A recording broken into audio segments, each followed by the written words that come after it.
DNA test के बाद आपको क्या डीएनए की रिपोर्ट आई है? सर 0.00% मैचिंग है सर, मदर से और फादर से। इसका मतलब सिर्फ एक है कि दोनों बच्चे जेनेटिकली हमारे नहीं हैं, और जेनेटिकली अगर हमारे नहीं है तो हमारे बच्चे कहाँ पर हैं? फिर दिमाग में आता है कि कोई मेरे बच्चों को भी उन्हीं नामों से बुला रहा होगा, मेरे बच्चे भी किसी की गोद में खेल रहे होंगे, उनको वही प्यार मिल रहा होगा। मेरे बच्चे हैं कहाँ से?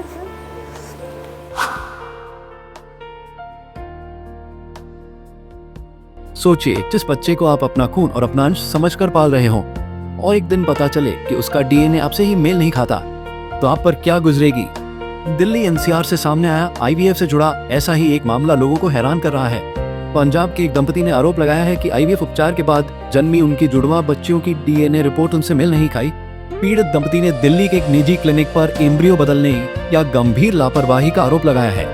मामला सामने आने के बाद आईवीएफ जैसी संवेदनशील चिकित्सा प्रक्रिया पर भी कई सवाल खड़े हो गए हैं। सुनिए, पंजाब केसरी टीवी से बातचीत में पीड़ित परिवार ने क्या कुछ कहा। जिस तरीके से मामला चल रहा है आईवीएफ को लेकर कि जिस तरीके से जो बच्चे घर में आते हैं तो खुशियां आती है, तो ऐसे में लगातार एक राठौर फैमिली लगातार सवालों के खड़े कर रही है उन आईवीएफ सेंटरों पर और उन हॉस्पिटल पर। हमारे साथ खुद राठौर जी हैं। राठौर साहब, पहले पूरा वाक्य जानेंगे कि हुआ क्या था आखिर आपके साथ। सर हमारी गायनोकोलॉजिस्ट है डॉक्टर रितु गर्ग, उनके रेफ़र करने पे हम लोग SCI IVF हॉस्पिटल में गए थे अपना IVF ट्रीटमेंट करवाने। और आप लगा के चलिए वहाँ पर डॉक्टर शिवानी सचदेव गौर हैं, उनके अंडर हमारा ट्रीटमेंट चला था। 13 फरवरी को हमारे एग्स और सीमेन कलेक्शन किया गया था और 14 मई को आप लगा के चलिए सर हमारे जो एम्ब्रियो इम्प्लांट किए गए थे। इस दौरान कभी हमारी तकरीबन दिसंबर तक वहाँ पर हमारा ट्रीटमेंट चला, कभी भी किसी डोनर या किसी और की बात नहीं की गई थी। उसके बाद सर 5 जनवरी को हमारे बच्चों की डिलीवरी हुई सर मैक्स हॉस्पिटल द्वारका में डॉक्टर रितु गर्ग के अंडर, उन्हीं के अंडर, क्योंकि जो डिलीवरी करवानी थी वो उन्होंने ही करवानी थी, ये पहले से ही तय था। उसके बाद आप लगा के चलिए सर जो छोटा बेबी है उसके फीचर सर थोड़ा डिफरेंट है, मतलब फैमिली से बिल्कुल डिफरेंट दिख रहे थे। जिस डाउट में हम लोगों ने डीएनए टेस्ट करवाया सर, डीएनए टेस्ट आप लगा के चलिए सर जिस उसकी रिपोर्ट आई है ना वो मदर से मिल रहा, मैटरनिटी टेस्ट फेल्ड है, पैटर्निटी टेस्ट दोनों ही फेल है।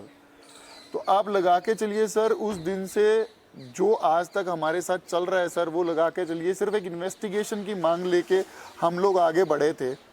सर कोर्ट ने ऑर्डर कर दिया कि इन्वेस्टिगेशन की जाए, 3 कोर्ट से होके गुजरा ये केस, 3 महीने पुलिस स्टेशन ने इन्वेस्टिगेशन नहीं होने दी।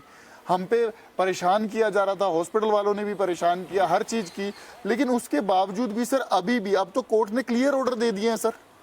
5 जून को क्लियरली ऑर्डर दे दिया कि इसकी इन्वेस्टिगेशन कीजिए, लेकिन सर इन्वेस्टिगेशन के नाम से हमें एक ऑफिस से दूसरे ऑफिस से वापस पहले वाले में घुमाया जा रहा है सर कोर्ट ऑर्डर में क्लियरली लिखा गया है कि कौन से डॉक्यूमेंट सीज करने हैं, कोर्ट ऑर्डर ने लिख के दिया है, लेकिन फॉलो नहीं हो रहा सर।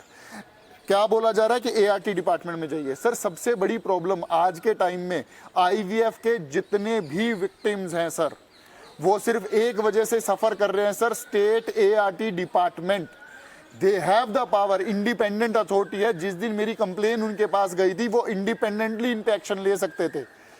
14 मार्च को हम लोग वहां पर गए थे, वहां पर उन लोगों ने हमारी मीटिंग करवाई थी, हॉस्पिटल वालों ने हम पे डबल डोनर का ब्लेम डाला था सर। तो डबल डोनर अगर लिया कोई तो कंप्लाइंसेस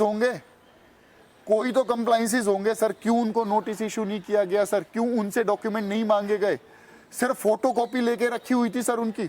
और अगर आपने डॉक्यूमेंट जो कंसेंट फॉर्म वो दिखा रहे हैं कि हमने कंसेंट इनका लिया, वो पहली बात तो कंसेंट अकेला काफी नहीं है, दूसरी बात वो कंसेंट तो कोर्ट में भी प्रूव हो गया फॉर्ज। क्या ART डिपार्टमेंट वालों को नहीं पता कि वो फॉर्ज है? लेकिन राहुल जी, आपको कब पता लगा कि ये जो बच्चे हैं ये आपके नहीं हैं, ये और किसी के बच्चे हैं? सर आप लगा के चलिए फर्स्ट डे ही मेरी जो सिस्टर है उसको सबसे पहले डाउट हुआ था सर इस चीज़ के ऊपर। फर्स्ट डे ही उसको डाउट हुआ कि जो सेकंड बेबी है सर उसका जो फेस है वो सिमिलर नॉर्थ ईस्ट बेबी, मतलब ऐसा नहीं कि नॉर्थ ईस्ट में कोई प्रॉब्लम है, बट हर किसी के फीचर अलग है। मैं पंजाब से हूँ, राजस्थान से हूँ, हम लोगों के सिमिलर होंगे, लेकिन वही मद्रास हैदराबाद जाएंगे थोड़ा सा डील डाल अलग होती है, फीचर्स अलग होते हैं। अगर हम वही उत्तराखंड में चले जाएंगे उनके फीचर्स थोड़े अलग होते हैं सर। तो बेबी देखते ही ऐसा लग रहा था जैसे नॉर्थ ईस्ट साइड का बेबी है। जिसकी वजह से हमने इस डाउट में ये डीएनए करवाया था सर। तो आप क्या पंजाब के रहने वाले हैं? जी सर, मैं पंजाब का रहने वाला हूँ सर। पंजाब में कहाँ से हैं आप? पंजाब में अबोहर से सर। ओके, तो अब किस तरीके की दिक्कतें आ रही हैं? आपने डीएनए टेस्ट भी कराया, जिस तरीके से हमने रिपोर्ट पढ़ी है। डीएनए टेस्ट के बाद आपको क्या डीएनए की रिपोर्ट आई है?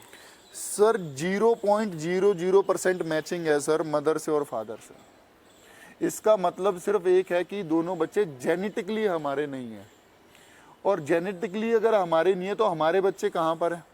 हमारी 5 एम्ब्रियोज पिकअप हुई थी, ठीक है जी, 8 एग्स पिकअप हुए थे सर, 5 एम्ब्रियोज बनी थी, 3 उन्होंने ट्रांसफ़र किया है सर। डॉक्टर्स के कन्फेशन में हर डिपार्टमेंट में दे चुका हूँ, उनकी रिकॉर्डिंग दे चुका हूँ, जिनमें उन्होंने कन्फेस किया है, ये तक कन्फेस किया है कि क्योंकि ये मामला पुलिस में पहुंच गया है, इस वजह से हॉस्पिटल खुद झूठ बोल रहा है। उनकी खुद की वर्डिंग है। जो गौरव राठी उनके मैनेजर हैं, उन्होंने मुझे मामला दबाने के लिए पहले पैसे ऑफर किए, उसके बाद उन्होंने मेरे को सैरोगेसी ऑफर की, और सैरोगेसी में वो मुझे क्या बोलते हैं सर, सिर्फ 3 महीने निकल जाने दीजिए, आपकी वाइफ ठीक हो जाएंगे, आप तो वैसे ही बिल्कुल ठीक हो, तो हम दोबारा से एम्ब्रियो बनाएंगे। और मल्टीपल लड़कियों में सर, ये सबसे बड़ा गैरकानूनी काम है, उसकी रिकॉर्डिंग उनके टेबल पे रखी हुई है आरटी डिपार्टमेंट के। मल्टीपल लड़कियों में ट्रांसफर कर देंगे सर, मल्टीपल लड़कियों में। सर इतने धड़ल्ले से वो कैसे क्राइम कर रहे हैं सर? क्यों कोई रोक टोक नहीं है? आज तक उनके खिलाफ जितनी भी शिकायतें की गई, उनकी इन्वेस्टिगेशन क्यों नहीं की गई? और सेम चैप्टर मेरे साथ रिपीट किया जा रहा है सर, इन्वेस्टिगेशन नहीं होने दी जा रही।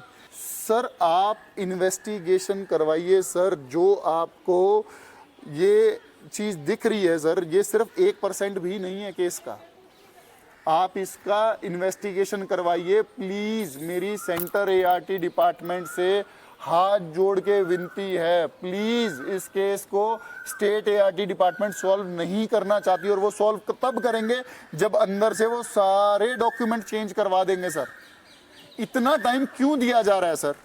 इतना टाइम क्यों दिया जा रहा है उन्हें? सिर्फ एक रीजन है, सिर्फ एक रीजन है सर, ताकि वो डॉक्यूमेंट पीछे से चेंज करवा सके। अब उन्हें पता चल चुका है उन्होंने कहाँ कहाँ गलती की है, वो अपने पैसे और पावर के अप्रोच करके सर, पूरा यूटिलाइज करके सर, और ये पूरा तंत्र उनका साथ दे रहा है सर। मैं बोल रहा हूँ सर, ये नहीं तो ऐसा क्या रीजन है कि आज 6 महीने हो गए सर, इन्वेस्टिगेशन के नाम पे एआरटी डिपार्टमेंट अपने हाथ पे हाथ धर के बैठे हुए हैं सर। क्या आप लास्ट तक इस केस को लड़ते रहेंगे? सर जब तक मुझे मेरे बच्चे नहीं मिल जाते, जब तक इन बच्चों को उनके माँ बाप तक नहीं पहुँचा देता, तब तक ये केस लड़ता रहेंगे सर। हर लीगल रेमेडी, हर सब कुछ जो बस पड़ता है, जो बन पड़ता है सर, सब कर जाएंगे सर। वो उम्मीद भले तोड़ दे, वो सर निश्चय को नहीं तोड़ सकते। मैं मिस राठौर जी कि ये चीज़ें जब आप बेबी को जन्म दिया, तो आप एक वीडियो भी आ रहा है कि आपने उनके कान में कुछ बोला, तो वो मैं जानना चाहता हूँ कितना आपको अभी हर्ट हो रहा है, कितना दुख हो रहा है, और आप उन बच्चों को तो पाल ही रहे हैं अच्छे से, क्या कहेंगे पूरा? बस मैं इतना ही कहूँगी कि एक माँ एक बच्चे को जितना प्यार दे सकती है, मैं उतना प्यार उन बच्चों को दे रही हूँ। शायद उससे ज़्यादा देने की कोशिश कर रही हूँ, क्योंकि मुझे पता है कि उन बच्चों के साथ भी बहुत गलत हुआ है। उन बच्चों ने आंखें खोली, उनके माँ बाप बदल दिए गए। उन बच्चों को पता ही नहीं है कि जिनकी गोदी में हैं, क्योंकि वो इतने छोटे हैं ना सर, अभी बात नहीं कर सकते, अभी अपने लिए लड़ नहीं सकते। मुझे लगता है शायद भगवान ने इसीलिए माँ बनाई है कि वो एक बच्चे के लिए लड़ सकती है, वो एक बच्चे को पाल सकती है। जहाँ भगवान नहीं है वहाँ माँ खड़ी है। मैं बस यही कहूँगी कि मैं बस मेरे बच्चे ढूंढ रही हूँ, इन बच्चों को पालते हुए, पूरा प्यार देते हुए, इनके माँ बाप इनके लिए और मेरे बच्चे हमारे लिए सर। मैम जिस तरीके से कितना हर्ट होता है, उनके जो बच्चे अभी आपके पास हैं, उनके माँ बाप कोई और होंगे, कितना सोच के कितना हर्ट होता है? बहुत हर्ट होता है सर, ये मुझे समझ नहीं आता कि समझ सकते हैं इस दुख कि को। मैं इस सवाल का क्या जवाब दूँ, क्या जवाब दूँ सर? जब वो बच्चे मेरी गोद में होते हैं, मैं उन्हें खिला रही होती हूँ, प्यार कर रही होती हूँ। हम अपने बच्चों को कितने अलग अलग से नाम से बुलाते हैं ना, शोना, काका, मिट्ठू, इतने सारे नाम लेते हैं। फिर दिमाग में आता है कि कोई मेरे बच्चों को भी उन्हीं नामों से बुला रहा होगा। मेरे बच्चे भी किसी की गोद में खेल रहे होंगे, उनको वही प्यार मिल रहा होगा। मेरे बच्चे हैं कहाँ सर? मैं बस ये कहना चाहती हूँ, मुझे पता है कि जो हमारे प्रधानमंत्री जी हैं उनके पास बहुत सारी चीज़ें हैं सॉल्व करने के लिए। मुझे पता है वर्ल्ड पॉलिटिक्स है, इतने सारे मुद्दे हो रहे हैं, वॉर हो रही हैं, मुझे सब पता है। बट उनके नीचे उन्होंने एक सिस्टम बना रखा है इन सब चीज़ों को देखने के लिए। मुझे बस ये है कि सर प्लीज़ अगर एक बार आप हमारी रिक्वेस्ट सुन लें, एक बार आप हमारा दर्द सुन लीजिए सर, प्लीज़ किसी को कहिए कि हमारी इन्वेस्टिगेशन कर दें सर, प्लीज़ हमारी पीड़ा को सुनिए। मुझे आपसे बहुत उम्मीद है, एज अ फादर मुझे आपसे बहुत उम्मीद है, प्लीज़। तो बिल्कुल ये परिवार जो है अपने बच्चे की राह देख रहा है और कह रहा है कि आखिरी दम तक जो है वो इस लड़ाई को लड़ते रहेंगे। दिल्ली से कमल कुमार कंसल। हमसे जुड़े रहने के लिए हमारे YouTube चैनल को सब्सक्राइब करें और नई वीडियो की नोटिफिकेशन के लिए बेल आइकॉन को दबाएं।